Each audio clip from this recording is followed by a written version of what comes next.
My name is Michael Gummery. I'm a partner here at HUB Munjad in Melbourne.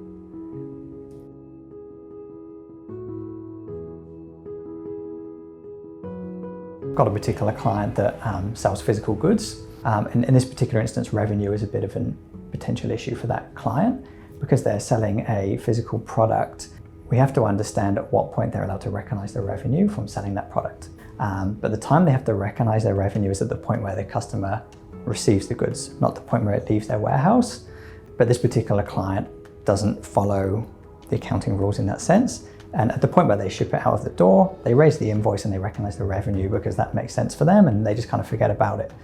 So when it comes around to the end of the year, from an audit perspective, we have to look at that because we know that they're doing something that's outside of the auditing standards or the accounting standard requirements, and therefore we have to design our tests to address that.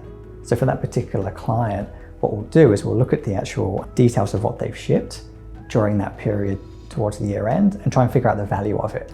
So when we talk about significant risks, to be a significant risk, something has to have a high likelihood of occurring and also a high magnitude of impact. So what we're looking for there is whether it's actually material. Is it big enough to worry about? If they've sold a few goods, it's not a very large value, you might not actually be too interested from an audit perspective. So the first thing we'll do is kind of add those numbers up and say, well, is this actually material?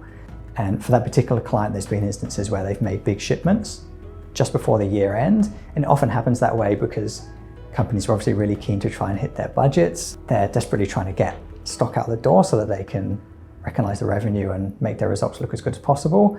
So when we've done that testing, we've identified big shipments that have gone out, say, 29th, 30th of June, but not been received by the client until early July, and yet they've been recognized as revenue by the client.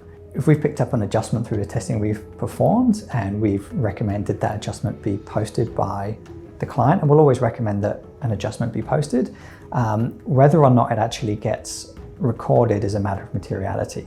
So if the item individually is immaterial, the client may say, well, no, I don't want to post that. It's not material to the accounts, which is okay. And if they're doing that, then we will just record that audit difference on what we call the summary of audit differences. And we send that to management with our closing report and other information, just to say to them, look, these are the adjustments we found that you chose not to amend.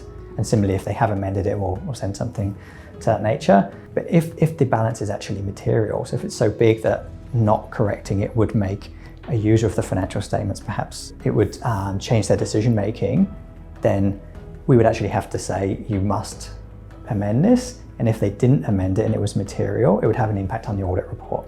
So potentially then you'd be in the territory of having to qualify the audit opinion on the basis that this adjustment hasn't been processed. And that's an individual adjustment there, but we also then have to look at the aggregate of adjustments. So we might pick up lots of smaller adjustments, which by themselves are not material, but when you add up as a group, in aggregate, they become material. You get the same issue where you need to recommend that the client adjusts for those.